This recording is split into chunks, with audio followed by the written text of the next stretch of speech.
live. Every time I schedule a live, it's like weird. I always mess it up somehow. But hello everyone, welcome back to my channel, it's Earth Witch.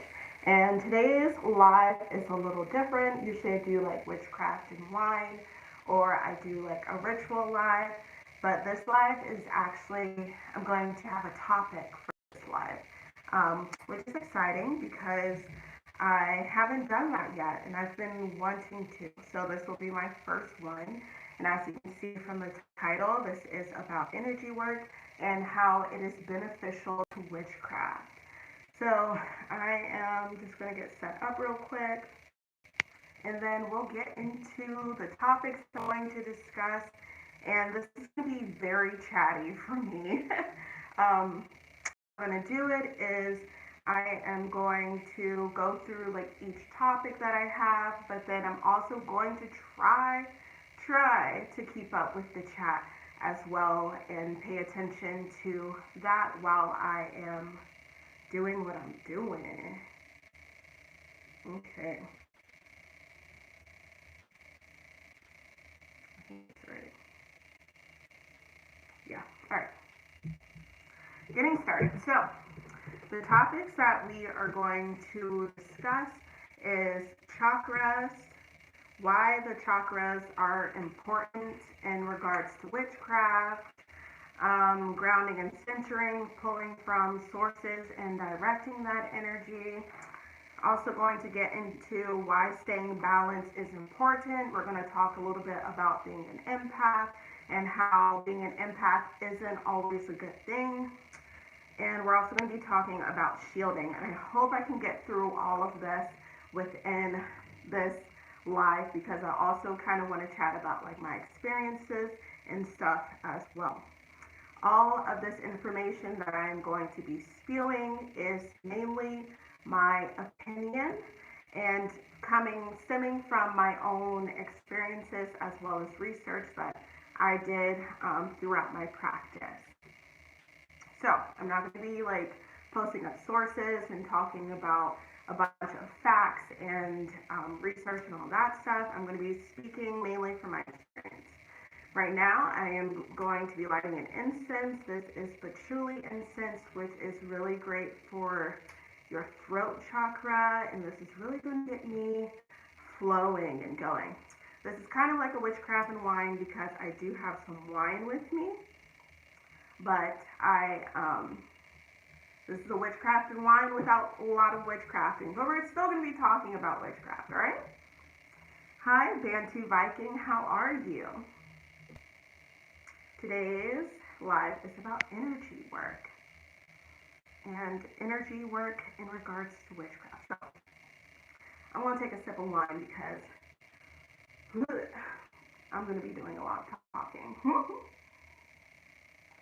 It's to loosen me up, get me in the groove of things, you know? Alright, so anyways, let's get started. So first, I'm going to talk about the chakras. I am good. Speaking about energy work, I'm going to say this first. Today has been very crazy in regards to the energy that is like floating out in the universe right now. Today I've been feeling like up and down, like the energy is just like really fluctuating today. It's been either really high or really low, and then it'll go back up to being really high. And I'm like, I don't know what's going on. Other practitioners have been like, is something off, like to everyone else, blah, blah. Absolutely. There's just been a lot of energy fluctuation today. But, alright, so, and the moon is in Virgo. The new moon is tonight, like 3-something a.m. But anyways, we're not talking about astrology. We are here to talk about how energy work is beneficial to witchcraft. So let's get started. I'm going to be trying to timestamp myself as well. So we'll say around 4:50 is chakras. Yeah, it's been weird. Yeah, it went direct, so yeah, that's very possible. Windy. Alright. It's going to be a full moon, not a new moon. New moon will be in a couple of weeks. All right, so I'm not going to pay much attention to the chat while I'm going through this. After each little topic, I'll take a break and refer to the chat. I encourage you to join me and talk about your experiences and stuff as I go through this information. Okay, so chakras. What are the chakras? They are the 7 plus energy centers into of the body. And I say 7 plus because when you talk about chakras, everybody thinks of the meaning 7, but there are a lot more going up and a lot more going down, you know. And but here I'm mainly going to be talking about the 7 because that's what I work with. I work a lot with the 7. See all the smoke in my face? This incense is really burning in here. Let me get this all in the atmosphere. Okay. So I'm going to talk about the colors and locations and stuff like that. So the colors of the chakra coincide with the rainbow. And so the Roy G. Biv, red, orange, yellow, green, blue, indigo, violet. And that starts from the bottom going up. Now, people usually when they describe the chakras, they describe like the back and going through the spinal or just straight down the middle of your body. Energy center. So here would be your heart, your throat, your third eye, your crown. Down below, which you can't see, is the root, the sacral, the solar plexus. And so I'm going to talk about a couple of words that come to mind when I think of these energy centers. And so for the root, I think of a primal and sexual energy. So when working with your root chakra, that can really help with sexual trauma and sexual imbalances, yes, kundalini, and stuff like that. And so the sacral, when I think of my sacral chakra, I think of my intuition, my emotions, and where you store your fear and anxiety as well. Like they say, one way you can think of the sacral chakra is to think about like trusting your gut feeling. That's your intuition, and your gut is your sacral chakra. And a little lower, I guess, you can go into like your womb space as well for women. All right, next is solar plexus, and I feel like your solar plexus really, when I think of solar plexus, I think of your confidence, as well as anxiety and nervousness can sit in your solar plexus as well. And then your heart, I think of your true self, like being true to your heart, being true to yourself, and also your emotion and intuition, because a lot of times, for personally, when I am upset or like getting like really sad and stuff, I feel it in my heart and I feel it in my sacral chakra. So when you're working with balancing your emotional energies and stuff, you want to work with your heart and your sacral chakra primarily. For your throat chakra, I think of truth and confidence. You speak your truth and speak up your confidence. The way you present yourself really stems from your throat chakra. And I'm going to talk about the video that I posted about working with King Belial and banishing negative emotions and feelings and stuff like that. And I spoke at the end of that video. A lot of people probably didn't make it to that part of the video, but I spoke at the end of that talking about how he helped me release all of the energy that was stuck and pent up in my throat chakra, and how it felt. Like it felt like pure pain, and like something was stuck energetically, and it was manifesting into the physical. And then he released that from me, and I was just like, ugh. Like it wasn't like a horrible experience, but it was a very uncomfortable experience. So I was very grateful for that experience. All right, so your third eye here, I think of spiritual, because that's literally like the identity of your third eye. Whenever you think of your third eye, you think of opening your third eye and seeing what is not normally seen, and blah, blah, blah, and those types of energies and stuff. And then the crown, I think of my higher self as well as being a receiver of energy. And what I mean by like a receiver of energy is that personally working with my crown, I use it a lot when connecting with spirits because spirits are like the foundation. Spirit work is like the foundation of my craft. So I think of my crown being closed, which is why I veil a lot, like in my videos, and then opening it to receive messages and energy and divine information, intuition, blah, blah, blah, blah, blah, from my crown, you know, and then closing back and all that. So those are the chakras and how I would explain them beyond just their normal phrases for them. And then now I'm talking about the ways to cleanse your chakras. Now, super easy way to cleanse your chakras that I started out cleansing my chakras with were just crystals. Um, I would just take the crystals and put them on my respected chakra spaces. And at that time, when I first started really working with chakras, my son was like super small and he still took tons of naps every day. So I had a lot of time to sit and meditate and work on my chakras and stuff since I'm a stay-at-home mom. And I would just sit down and hold them in my hands and meditate, or I would lay down and put the crystals over their respected space. And I would talk to the crystals and tell them what I needed them to do. I always say, talk to your ingredients, talk to whatever you have. I'm an animist. I animate things for my witchcraft. And so that's one way you can cleanse your chakras. You can also use a pendulum. I don't have that steady of a hand, but using a pendulum, you put them in front of your chakras, and if they go one way, it can mean that they're unbalanced, and you need to focus on cleansing and balancing your chakras in order to get them balanced, and then move on to the respective spaces. Another way is guided meditation. That is the easiest way that you can do it without having to buy materials. Guided meditations can take a long time though, especially when you're just beginning with cleansing your chakras, and I'll talk about that in a moment. Next is mantras.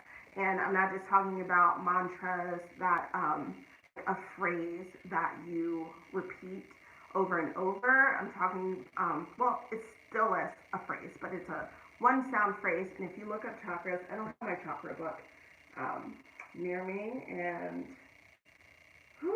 my chakra notes more so near me.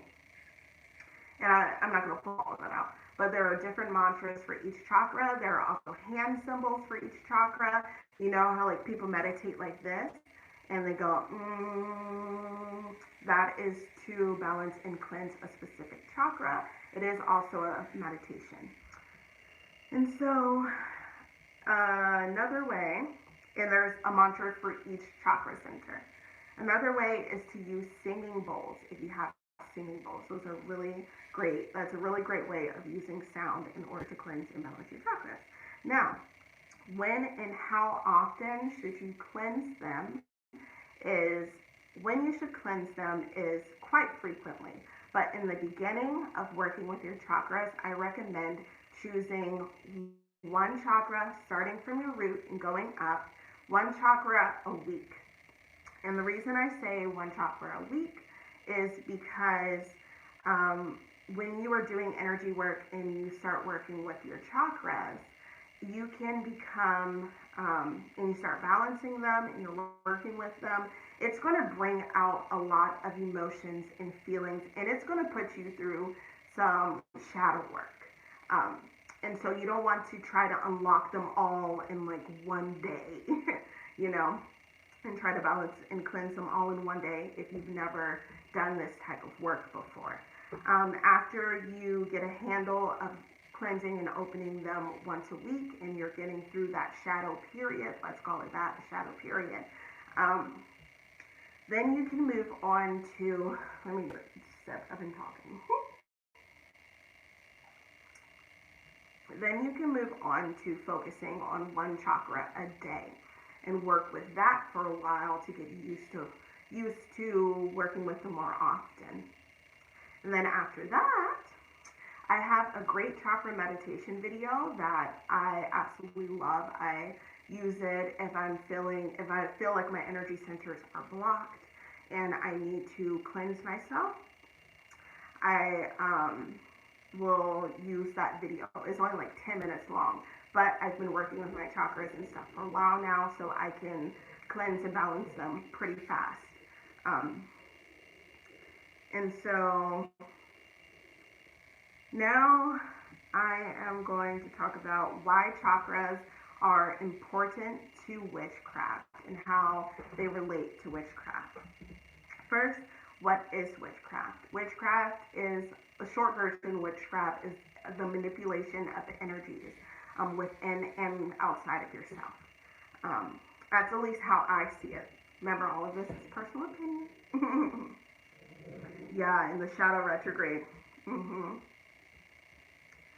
Um, and so the chakras can teach you how to manipulate your own energy, which is very important within witchcraft. You must know how to manipulate your own energy before you try to manipulate the energy of other things. And that's just so that you can manipulate it correctly and your witchcraft can be stronger, you know? You can go into it and try to manipulate other energies without doing chakra work, and a lot of people do, and they are very successful in their witchcraft. It might have taken them a little longer to become very successful in their witchcraft and to get fast results, but I believe that it is very beneficial to do chakra work and learn how to manipulate your own energies before you try to manipulate outside energies. Okay, and it's also why it's important to witchcraft is also because it can develop your psychic senses. And I feel like this really helped with my psychic senses when I first started working with crystals, excuse me, and feeling energy outside of myself. Uh, I could feel it, but it was like very weak. And I bought a bunch of crystals and I fell in love with smoky quartz, which is like one of my favorite crystals. And that is because that was the energy that I could feel the strongest and that I noticed first before I realized that I could feel energy in other things. I was like, whoa, this is weird. Like, I'm having this sensation while holding this crystal and I don't really know what that is, blah, blah, blah. And I was just picking up the vibrations and stuff from that. So then once I started working with my chakras, that my psychic senses became stronger because I started working with my own energy and the energy within myself, and it made it easier for me to sense energies outside of myself. Um, and then it can teach you how to move energy. So a lot in these guided meditations, they will have you focus on moving the unwanted energy out of your body and then pulling energy in and balancing it, like and visualizing an orb forming within your specific chakras and turning in each way and direction, but it's staying center. But I also have a cheat for cleansing your chakras and balancing your chakras that I do so that I don't have to do it so often. I would at least do it once a week sometimes. Sometimes I would go like a month without doing it, but and then I'd be like, oh my god. It's not that like my psychic senses go away, but they aren't as powerful and strong when I don't cleanse and balance my chakras. And I'll get into that in a second. So my cheat.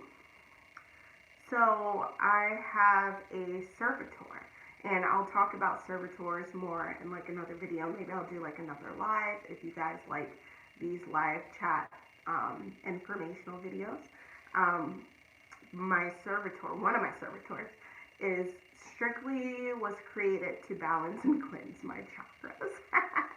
I also have a puppet of myself that is strictly for my chakras. And so I can cleanse and balance my chakras via doing work on my puppet. I can do it via meditation, or I can simply call forth my servitor in order to do it for me as well. So that's my little cheat to get around that. I'm always thinking of I guess like spiritual shortcuts, you know, because I don't know. I guess that's just who I am. It's a better, easier way to do the same thing, you know. All right, so that is about chakras and staying balanced. And I was going to talk about this later, but I guess it's coming up right now. If you have any like questions and stuff, you can just leave them in the chat or in the comments, and I'll get to them. So, next topic is why staying balanced is important to being a witchcraft practitioner. Did I say practitioner? Practitioner. All right. So when you are unbalanced, you can attract all kinds of energies and entities. And a great way to think of that is a lot of people say like when you start practicing witchcraft and spirituality, you are like a light in the darkness to all types of entities and energies. They're automatically drawn to you. And some of these beings are intelligent, some of them aren't. And they may not know whether they are affecting you negatively or not, but they definitely can be. And you don't really want those unwanted energies and stuff within your space. So that is why I am so I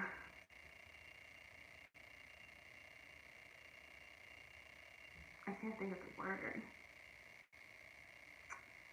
I am just so, I should say, I am so for protection work and shielding and stuff. And I'm going to get into shielding and stuff a little bit later. But being unbalanced, yeah, can attract all those negative energies and entities that you don't want in your space or in your energy field. Wild emotions can attract lower energies and cast spells without you noticing or your permission, I guess you can say. So and I have it starred as anger as a witch. Being upset and letting your emotions take over can be very powerful intentionally in witchcraft. However, if you are a witch and you are still getting very upset about things very easily, that's not really a good thing, you know? Harness that power for your spell work, but try to balance your emotions and stuff outside of that, because you will start attracting negative energy and entities to you. And you may cast hex on somebody that you weren't intentionally trying to do, but it just happened, you know?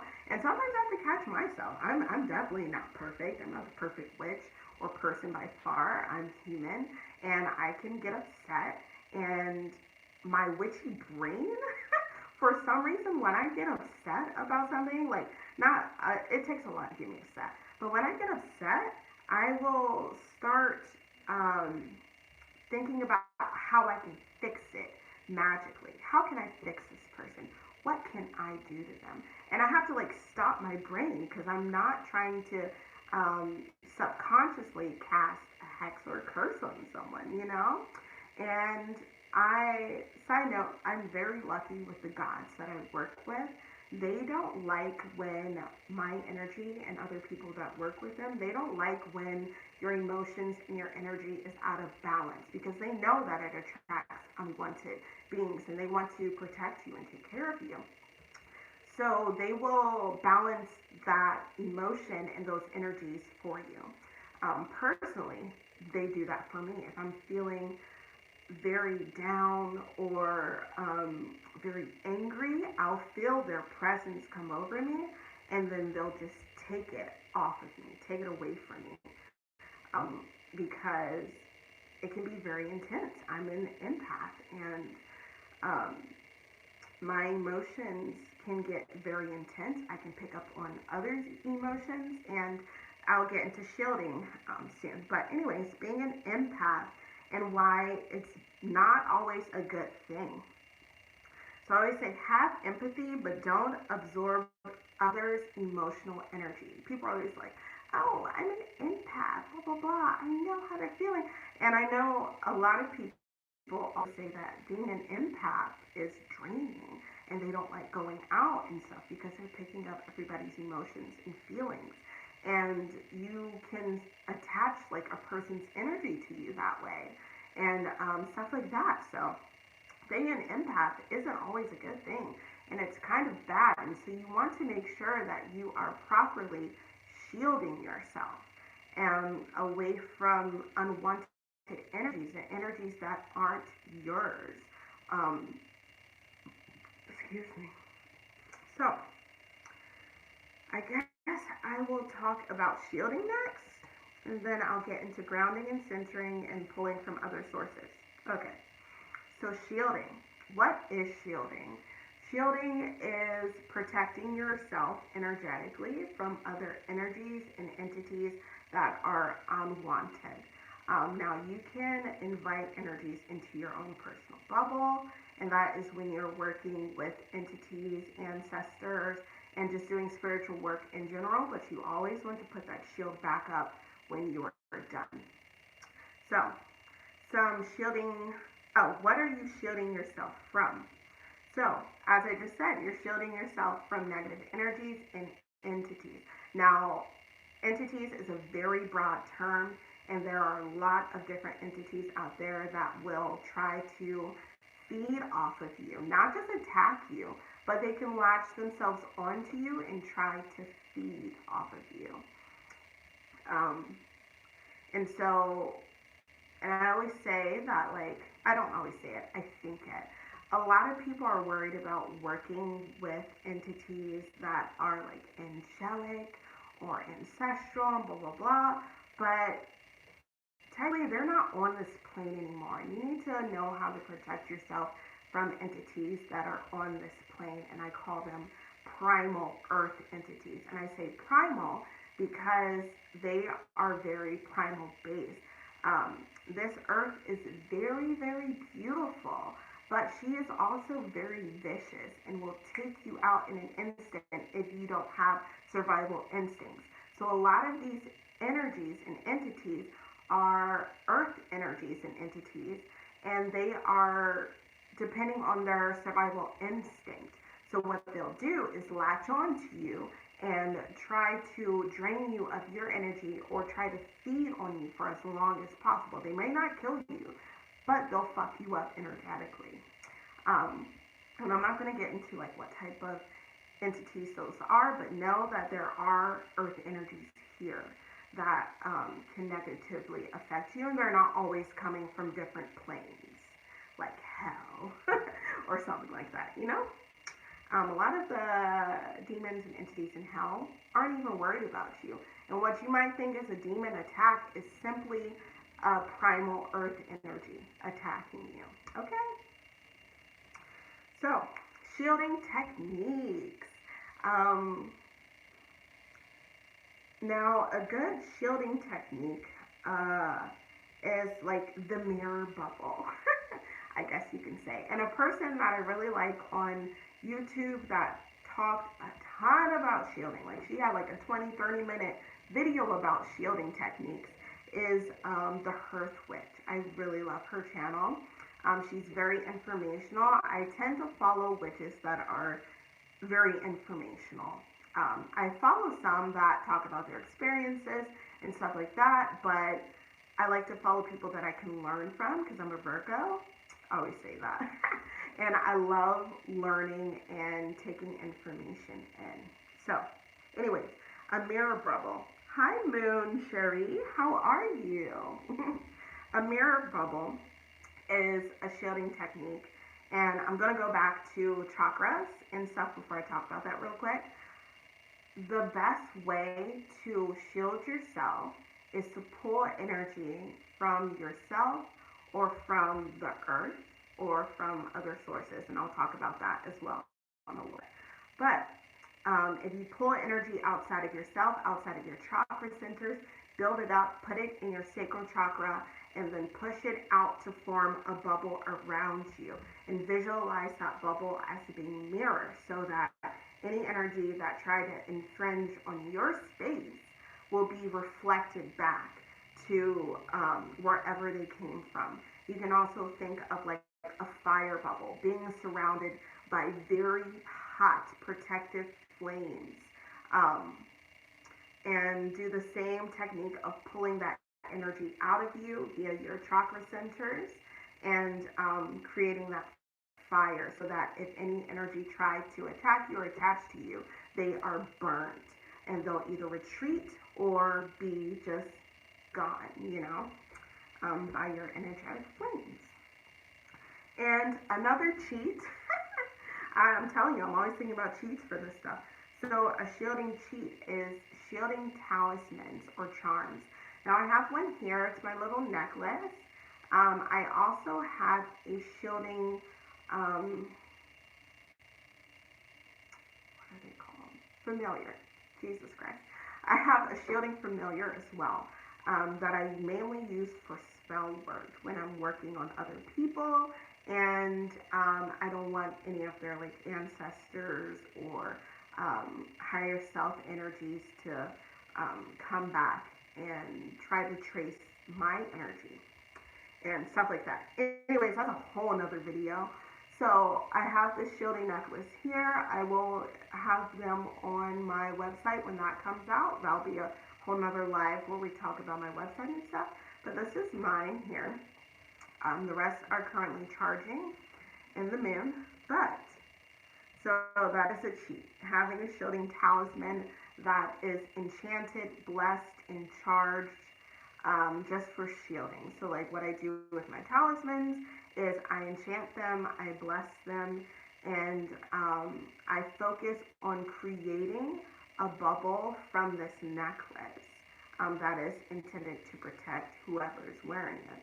So that is shielding. When to shield.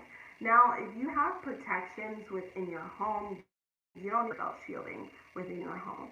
I would say shield when you go out into a place with a lot of people. If you're going to the grocery store, if you're going to the park or whatnot, then shield yourself. Wear a protective talisman to shield you.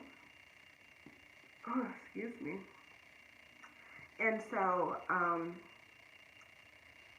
yeah, even in my car, I have a protective charm in my car. I never leave the house without something that is protective and that can shield me from energies because I ain't got time for that. As I said, I'm an empath and I was so used to absorbing other energies and taking on emotions and everything like that. And I was just like, fuck this.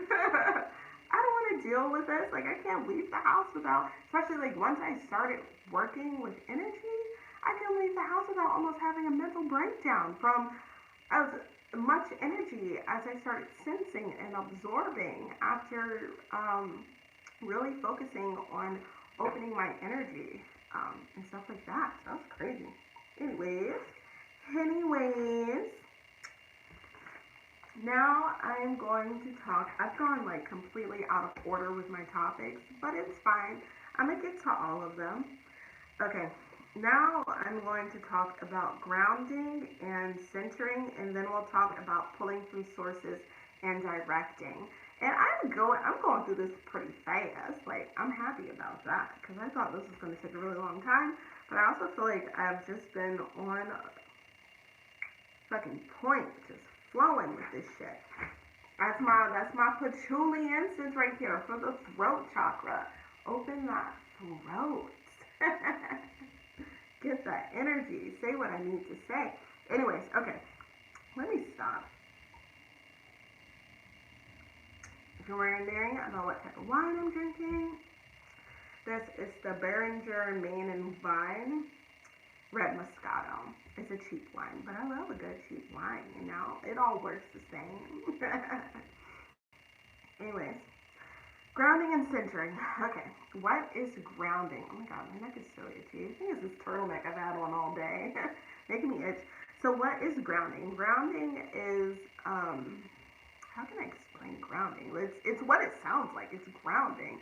You're grounding your energy into the earth or a specific source so that you're not so woo loopy and out there, you know? Especially after you do energy work and you're doing witchcraft and after you do even tarot readings, since you're connecting so much with spirit, you can really be like out in the spiritual world, the atmosphere. And so grounding will bring you back down to earth, um, and make you not so like out there because that can inhibit your sleep. You can actually travel without noticing it while you're sleeping. If you fall asleep after, I can't fall asleep after doing energy work unless I ground myself because I'm just too like wired. And that's how I felt like today, really. Today, it's just been a lot of energy fluctuations and just, I talked about that earlier, but I've been like normal, and then I've been low, and then I've been really high, and I'm just all over these energy charts today. But okay, why you ground? I just really explained that why you ground, and that is to bring yourself back to this earthly plane after you do workings and stuff. How to ground? Now, this is my grounding technique, and it's a lot of other people's grounding technique, but this is just what I do every time. I usually have my shoes off in my house because it just, I guess it's more primal. And my son does it too. But I'll go outside and put my feet in the dirt, and I talked about this a little bit in my last live, just to ground myself. If it's warm enough, I'll go outside and put my feet in the dirt. But otherwise, I'll just stay in the house. But I focus on my feet very distinctly. I try to put all of my focus into my feet at first when I start to ground myself. And then what I'll do is visualize um, like the, what are they called? At the base of the tree, there are the sucks of water. I keep wanting to call them vines. It's not vines. It's not the trunk of the tree. It's not the branches. I can't think of what it's called. What are they called? Somebody help me. What are they called?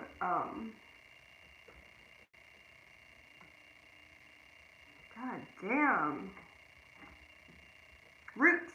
The roots. Okay. I was literally about to go to Google and look up what the hell are the tree parts of my tree. That'd be crazy. But the roots. I imagine roots coming from my feet, going straight down into the earth, as far down as my visualization can go. And then I also visualize them coming out of my toes and my heels and just all of the way around my foot and just stretching as far as they can. And when you think about trees and underground, pretty much of the trees, excuse me, are connected via their roots. So I think about my spiritual roots connecting to the trees around me and them being connected to the other trees and just me being rooted and grounded into the earth in general. So that is like my grounding technique. And then when to ground yourself, I said earlier, after you do any type of spiritual work, after you do tarot readings, after you do spells and stuff, just whenever you're doing spiritual work and exerting energy from yourself, pulling in energy from other sources or whatnot, you want to ground yourself to either replenish your energy or get rid of access energy, which is a lot of what I usually have to do. I have to usually get rid of the access energy that I get from working with my gods or my spirits and my ancestors and my guides and all that stuff. So, or I'll be floating in fucking space, you know? So,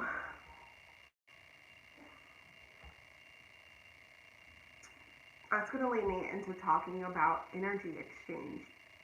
Now, there are tons of different ways you can do energy exchanges. The way I mainly do energy exchanges, I can't talk anymore. Exchanges is with my gods. I always go my gods because they're altar. You can see it's behind me. There's Hecate, there's Lucifer, there's Belial.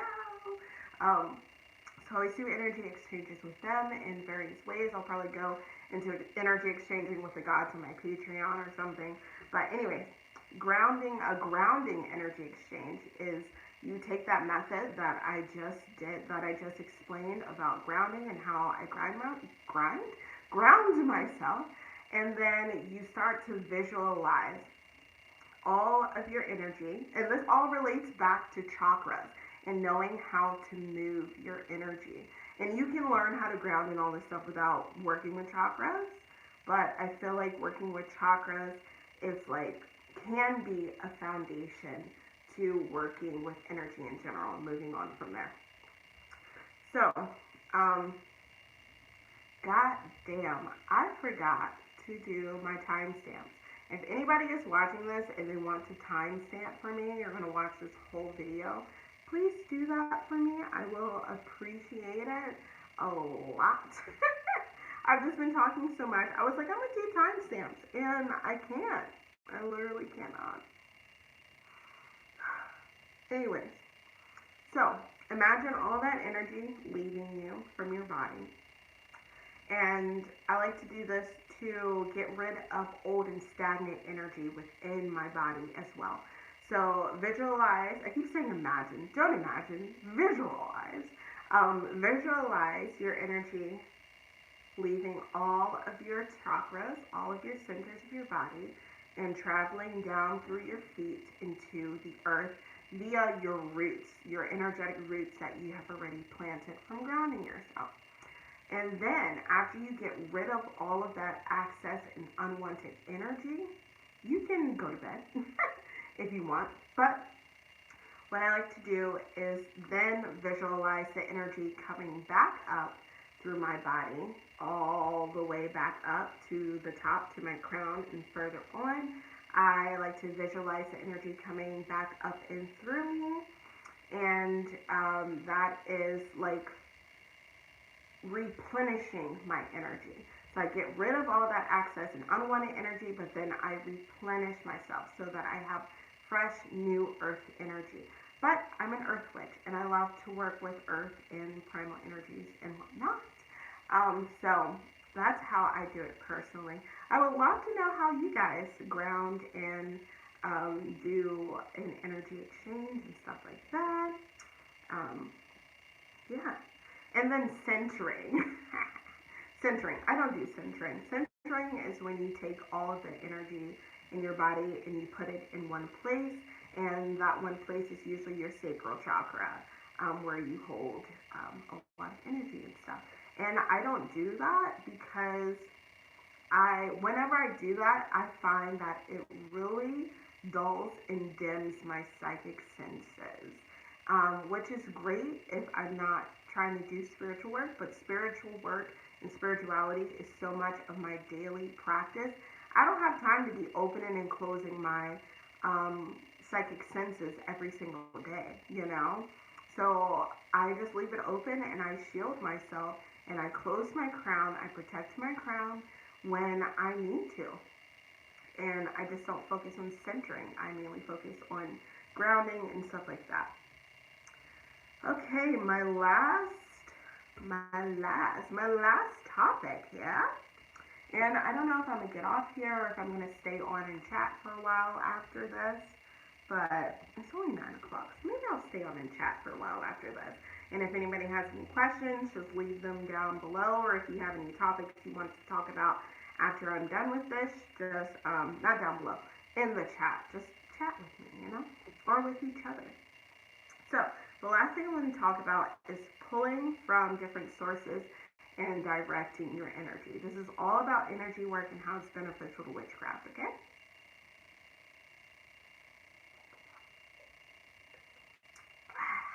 All right. So, a few different sources that you can pull your energy from is the moon, or the sun, lunar and solar energies, planets corresponding with the intention that you are trying to bring into your work, or that you want to embody at that point in time of your pulling from your source. The earth, which is what I do a lot. I love to pull energy up from the earth when I am doing spell work, or from deities and entities. I'll also do that. I guess, like you can say, it's anchor myself into a certain deity or entity when I have their permission to work with them, and then I will be like a conductor of energy from them, as well as myself and the earth. You can pull from multiple sources at the same time. It'll take a little while to get used to, and stuff like that, but it's very possible. Whew, I'm getting tired of talking. I'm ready to shut the hell up. Anyways, and so, yeah, and to pull from those sources, so a couple of techniques to pull from different sources. There are a lot of incantations and stuff to draw down the moon. Excuse me. It's too much wine. I keep burping. To pull down the moon, there are tons of incantations and stuff, but I like to make my incantations and stuff very simple. I like for it to come from my heart because that is the strongest. I can focus on directing my energy and pulling the words I want to say from my heart. And that's easier than trying to follow an incantation on a piece of paper, like reading it and also trying to focus at the same time.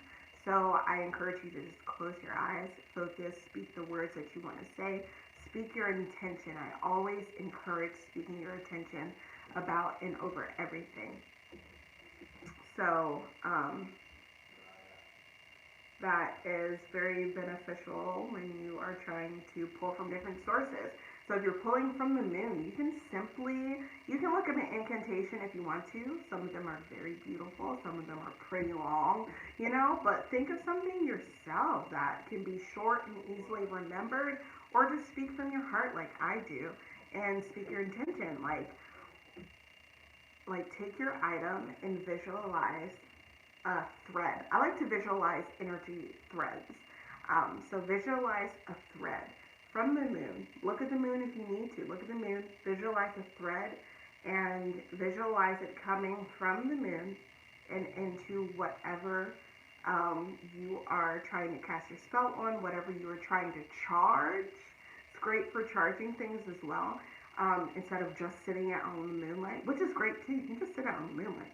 But if you can also visualize an energy thread from the moon to what you are trying to do, your intention, and then speak to the moon and ask her to charge or empower your spell work or item, whatever you're trying to do, from your heart. And that's what really matters. That is the strongest form of magic you can do. It comes from within your heart. Okay. So that's pulling from sources.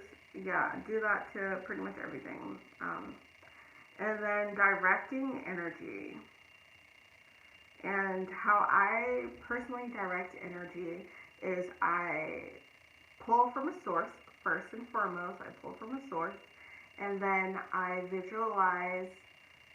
I feel energy also like in my fingertips or whatever, in my hand. I like to touch something or hover my hands over something to really feel get a really good grasp of that energy. And when I feel energy, it is a physical experience. I can feel it physically. It's not like my intuition's telling me something about something, you know. I can physically feel it radiating and vibrating off of something. So, to direct my energy, I focus on my fingertips because it's like you're casting a spell with your finger, you know, but all of your fingers. Um, and I will point them in the direction, and I will visualize threads and flowing energy from my source. Most of the time, I pull my source into my crown. I'll open up my crown. I've talked about all of this in my video already. I'll open up my crown, pull down the source through my crown, and see the energy entering my body fully. Usually I'm grounded into the earth, so I'm pulling up energy from the earth and pulling energy down through my crown, and I am focusing and pushing out through my fingertips. So a lot of times I like to incorporate my breath into this, and sometimes pretty much all the time, I'll breathe life into my witchcraft and my magic as well. So I'll focus and direct my energy through my fingertips, and visualize a thread of energy leaving each one of my fingertips and encircling, encasing whatever I'm doing my work on. Okay? And then, I lost my train of thought. Who said wine was a good idea for this video, right? I will focus and direct my energy from those sources into whatever I'm working on and encompass it into whatever that is, right? And that is how I put my energy, the energy from a source, the energy from the earth, into a specific item or spell work. If I'm working with a deity, I pretty much do it the same way. The deities I work with all have sigils or symbols. If they don't have a sigil or a symbol, make one for them. Not for them, like, oh, this is their sigil, this is for them, but a personal sigil for them that will connect you to their energy. Tell them, oh, this is the sigil that I recognize in connection with you.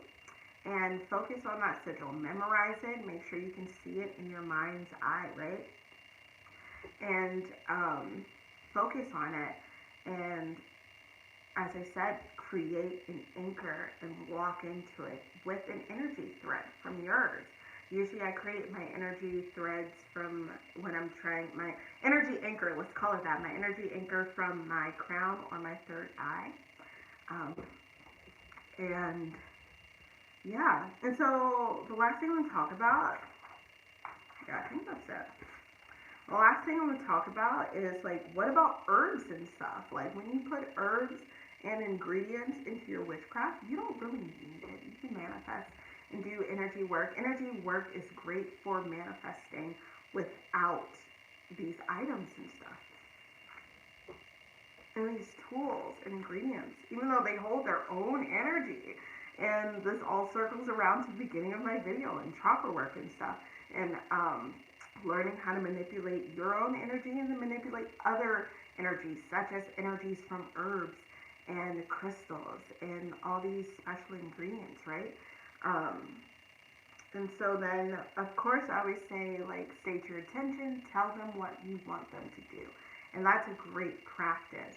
But also use the technique of filling it with your own energy, with your energy threads. Energy threads.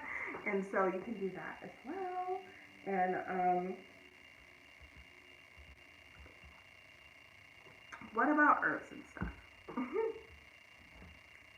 Get some more wine. Alright, so I am pretty much done.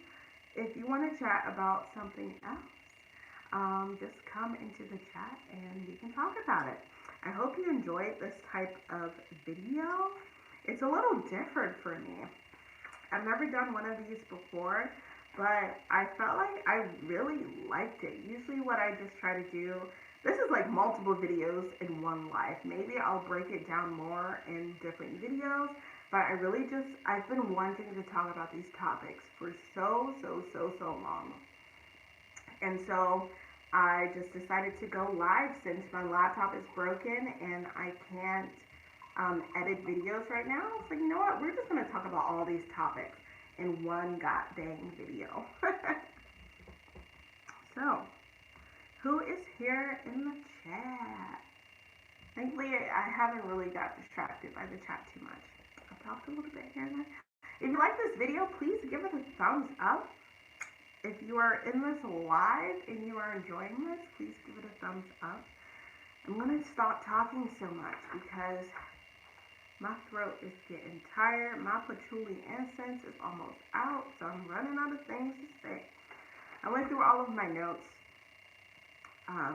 So, yeah, I don't think I have anything else I want to chat about. How are you all today? How is this energy treating you? So far, I've talked about the chakras and why the chakras are important to witchcraft. Talked about grounding and centering, pulling from different sources, why staying balanced is important. I've talked about empaths and shielding and how to shield, when to shield, anger as being a witch, like, and how to harness that anger, but also control your goddamn emotions, B. It's crazy. Some people can't control their emotions, which is fine. That's fine too, but always try to be better in practice. And I always, like, let me talk about this a little bit. I've always thought, like, why would you want to control your emotions while you're a witch? Emotions are so powerful. And yes, they are very powerful. And that's the problem, especially if you're a witch and your words are your spells. Spelling. You are spelling with your words, okay? So if you are putting out, if you're just speaking negative shit all the time, you're either going to manifest that in your life or put it onto somebody else unintentionally. And I always think that hexing and cursing should be intentional. I don't hex and I don't curse for other people. I'll do it for myself or my family all day, any day, right? But because I can't connect emotionally that way anymore. I'm an empath and I could connect to your emotions if I really wanted to or needed to. But as I said, that attracts negative and unwanted energies into my life, and I don't have time to be cleansing and banishing from my house every single motherfucking day. Right? So, yeah, smells so good. Patchouli. And this is like a cheap ass incense. I actually got these incenses from the Dollar Tree. I just did like a huge Dollar Tree buy the other day, about like 40 something items, like from Dollar Tree. People were probably like, who the fuck is this girl? I had a great chat with the Dollar Tree dude, but these incense here, they are the aromatherapy incense, and they actually have, I don't know if you can see that. Oh, you can't see that. Like, it says throat and patchouli. So it tells you what chakra that they coincide with and what type of incense it is. So, that's why I like these. And they don't smell bad. Like, they're probably not that great, you know, because they're literally $1 for 40 incense. But I don't hate them, and I'm a cheap witch. I'm a budget witch. Oh, I posted a video on my Patreon about like what type of witch I am and a little bit more personal information and stuff about me. So if you're interested in that, you can access that video for $3 a month, you know. But I'm going to be posting more like personal videos and stuff on my Patreon and all that. Anyways, I'm not here to talk about my Patreon. I'll talk about my Patreon in a whole different video. I'm not trying to sell you anything, but yeah, that just made me think of that. And it says, contains essential oil, handmade in small batches. I try to like read on the box like where this was made from, but I don't know. I'll have to do some research on like where they make these and how they make these. They're just cheap ass incense that occasionally I'll get when I'm at the Dollar Tree. Alright guys, so I guess since like Nobody's really chatting with me. Let me get off here. This was very fun. And yeah, I'm gonna head out. So if you enjoyed this video, please give it a thumbs up, and I will see you in the next one. Bye, y'all. I'm out. Oh, wrong phone.